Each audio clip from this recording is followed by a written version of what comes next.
my name is Matt Lund, and I am going to present the Indexed Universal Life policy to an individual.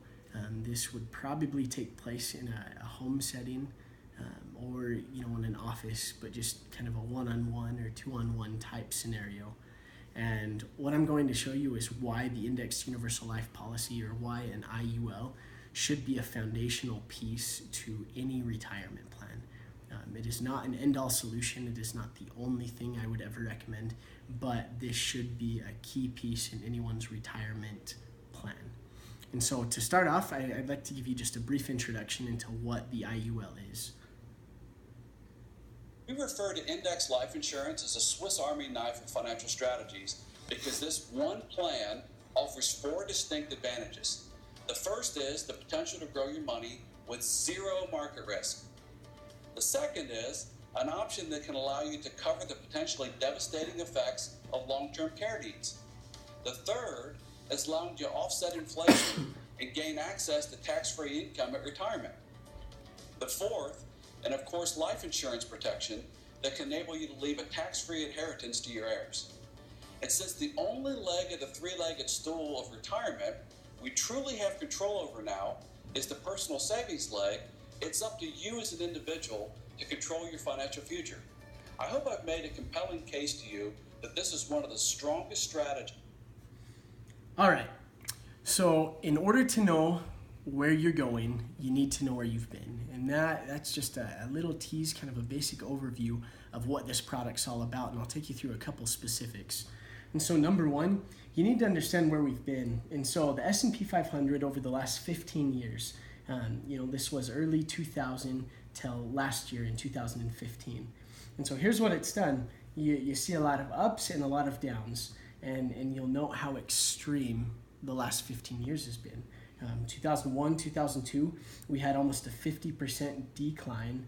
And then also in 2008, over the space of just 1 year, we lost 56, almost 57% of the S&P 500. And so you can imagine where we're headed. You can see where we are currently and where could we be going. And that's what I'd urge you to consider. And so traditional plans, traditional investment products, really were one of two things. Number one, you could have a fixed product, which it provides a lot of comfort in knowing that you have safety of principal. But the downside, or what you give up, is knowing that you, best case scenario, might make 3 or 4% on your investment. Or the other side of the spectrum, you had traditional investment products, which provided massive upside potential in what you could gain, but you would also risk your principal and kind of take on that liability to lose everything in the process of trying to make those massive gains. And so what an IUL does is combine the safety of principal of traditional fixed products with the upside potential of traditional investment vehicles. And they do that specifically by putting a floor at 0.75 and a cap at 15%. And so no matter what the market does outside of that, if we take a massive 50% loss, like we've done a couple times in the last 15 years, your money's protected. And then the flip side, you are capped at 15%. And so, the first thing I'd urge you to consider is how to avoid losses. And in the world we live in today, often you win big, massive, by simply not losing. And to give you an example, the average person in 2008 lost 35% of their 401k. That was just in the United States here. And then just last year, that same group of people were just getting back to where they were in 2007 before the crash. And so say you had $1 million saved in 2008, and then the crash took place, you lost 35% of that. And so you were set down to somewhere between 600,000 and 700,000. And then just this last year, you were able to increase your 401k back to that $1 million nest egg that you had saved prior to 2008 and that crash.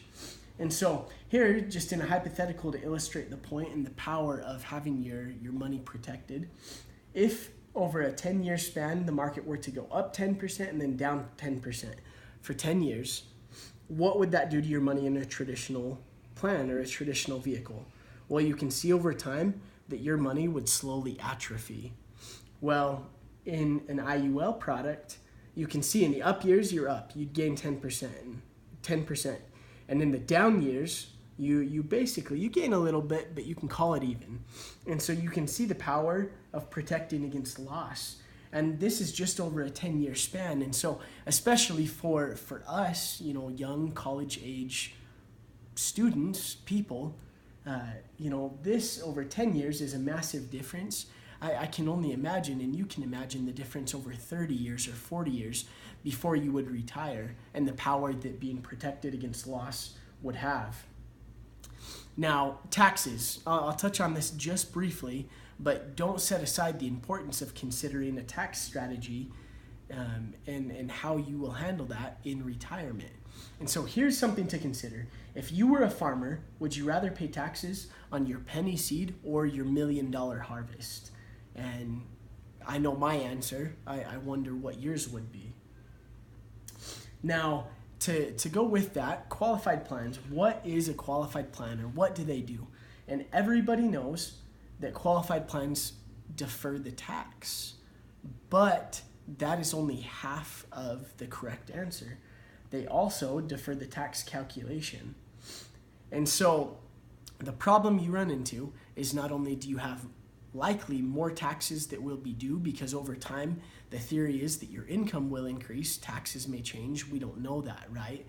But you're going to be paying whatever tax rate on a larger sum of money, and this protects against that. Now, I'll touch on just briefly how this actually works. So I've told you what an IUL is and the problems that it addresses, but how does it actually work? Well, very simply, you have a small box, or a minimum amount that you would pay every month that would start off and dictate your death benefit and the amount that would be paid out if you die. Your money is able to be protected because this is life insurance. It doesn't ever go into the market. And because it's a life insurance product, you get life insurance with it. And so there's a minimum amount that you pay that dictates your death benefit. And then depending on the size of the death benefit, that will determine the amount that you're able to contribute on top of the minimum. And for someone in their 20s that's healthy, they would typically be able to put 3 to 4 times more money into their policy than what the minimum amount is. And I'd urge you to consider this as part of your retirement plan and part of your strategy. And I'm confident in the results and the protection, and probably most importantly, the flexibility that this would provide.